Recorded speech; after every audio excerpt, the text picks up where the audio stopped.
ഒരു റിസർവ് ഫോറസ്റ്റിനുള്ളിലേക്ക് പെർമിഷനൊന്നും കൂടാതെ കടന്നു ചെല്ലുകയും അതേപോലെ അവിടെയുള്ള വന്യമൃഗങ്ങളൊക്കെ കാണുകയും ചെയ്യുക എന്ന് പറഞ്ഞാൽ ഒരു സാധാരണ വ്യക്തിയെ സംബന്ധിച്ച് സാധ്യമായിട്ടുള്ള കാര്യമല്ല.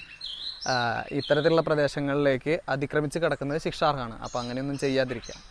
എന്നാൽ ഈ റിസർവ് ഫോറസ്റ്റുകളിൽ കാണുന്ന വന്യമൃഗങ്ങളെയൊക്കെ കണ്ടുകൊണ്ട് അവിടുത്തെ കാടിൻ്റെ ചലനങ്ങളും ആ ശബ്ദങ്ങളൊക്കെ കണ്ടും കേട്ടും അറിഞ്ഞുകൊണ്ട് സഞ്ചരിക്കാൻ പറ്റുന്ന ചില പ്രദേശങ്ങളുണ്ട്.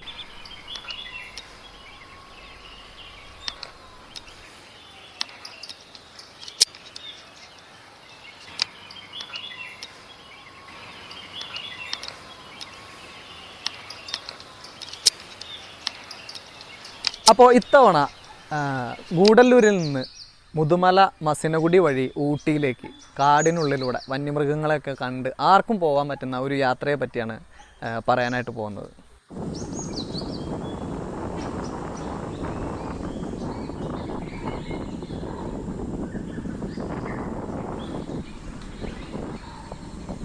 ഗൂഡല്ലൂരിൽ നിന്ന് തുടങ്ങുന്ന യാത്ര മുതുമല ടൈഗർ റിസർവിനുള്ളിലൂടെയാണ് കടന്നു പോകുന്നത്. അതുകൊണ്ട് തന്നെ പുലി, കടുവ, കരടി പോലുള്ള വന്യമൃഗങ്ങളൊക്കെ കാണാനുള്ള സാധ്യതയുണ്ട്. പിന്നെ ഈ വന്യമൃഗങ്ങളെ കാണുക എന്നുള്ളത് നമ്മുടെ ഭാഗ്യത്തെ കൂടി ആശ്രയിച്ചിരിക്കും. അതിപ്പോൾ നമ്മളൊരു റിസർവ് വനത്തിനുള്ളിലൂടെ പെർമിഷനോട് കൂടി പോകുമ്പോഴും ചിലപ്പോൾ ഈ വന്യമൃഗങ്ങളൊന്നും കാണാൻ പറ്റിയെന്ന് വരില്ല. പക്ഷേ ഈ ഒരു വഴിയിലൂടെ കടന്നു പോകുന്ന സമയത്ത് ആന, കാട്ടുപോത്ത്, വൈൽഡ് ഡോഗുകൾ, അതേപോലെ മാനുകൾ, മയിലുകൾ, പിന്നെ ഈ ലങ്കൂറുകളെയൊക്കെ സർവ്വസാധാരണമായിട്ട് തന്നെ കണ്ടുവരാറുണ്ട്.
ഫോറസ്റ്റിൻ്റെ ചെക്ക് പോസ്റ്റ് കടക്കുന്ന സമയത്ത് ഫോറസ്റ്റുകാർ നമുക്ക് ചില ഇൻസ്ട്രക്ഷൻസൊക്കെ തരുന്നുണ്ട്. 40 കിലോമീറ്റർ സ്പീഡിൽ വണ്ടി ഓടിക്കാൻ പാടുള്ളൂ. കാരണം ധാരാളം മൃഗങ്ങൾ പലപ്പോഴും ഇങ്ങനെ റോഡ് ക്രോസ് ചെയ്തുകൊണ്ടിരിക്കുന്ന ഒരു വഴിയാണ്. അതുകൊണ്ട് തന്നെ ഈ ഒരു പ്രദേശത്ത് ധാരാളം മൃഗങ്ങൾ ദിനം പ്രതി ചത്തുപോകുന്നുണ്ട്. നമുക്ക് റോഡിൽ തന്നെ ഇവരിങ്ങനെ വണ്ടി കയറി കിടക്കുന്നതൊക്കെ ആയിട്ടുള്ള ധാരാളം കാഴ്ചകൾ കാണാം.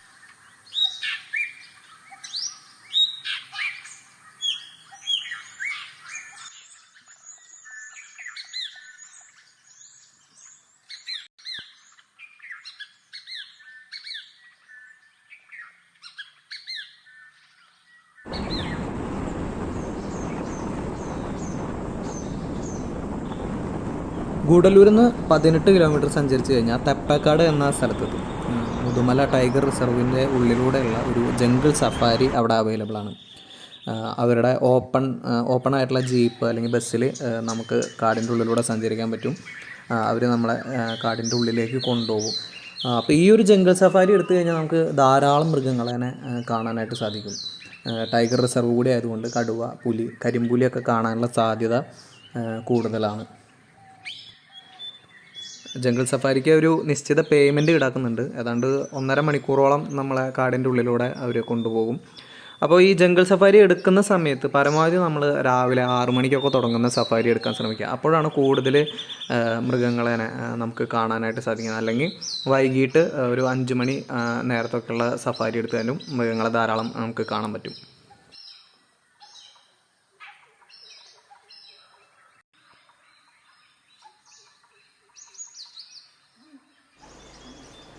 സാധാരണ ഇതിലൂടെ പോകുന്ന സമയത്ത് കാട്ടുപോത്തുകൾ ആനകളൊക്കെ ധാരാളം കാണാറുണ്ട്. ഇപ്പോൾ ഒരു ഉച്ച നേരമായതുകൊണ്ടായിരിക്കാം അവരൊന്നും അധികം അങ്ങനെ കാണാൻ സാധിച്ചിട്ടില്ല.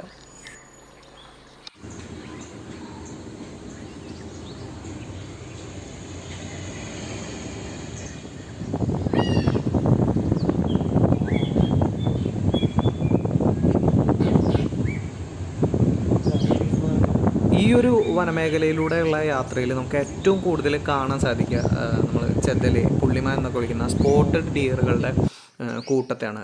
ഇവരെ ഇവിടെ ധാരാളം കാണാൻ സാധിക്കും. പോകുന്ന വഴിയിലെല്ലാം കൂട്ടങ്ങളായിട്ട് വളരെ രസകരമായിട്ടുള്ളൊരു കാഴ്ചയാണ്. അവർ വളരെ നാച്ചുറലായിട്ട് പുല്ലൊക്കെ തിന്ന് നടക്കുന്നത് കാണാം. റോഡ് സൈഡുകളിൽ നമുക്ക് എണ്ണാൻ പോലും പറ്റില്ല, അത്രയധികം സ്പോട്ടഡ് ഡിയറുകളെ കൂട്ടത്തെ നമുക്ക് കാണാൻ സാധിക്കും.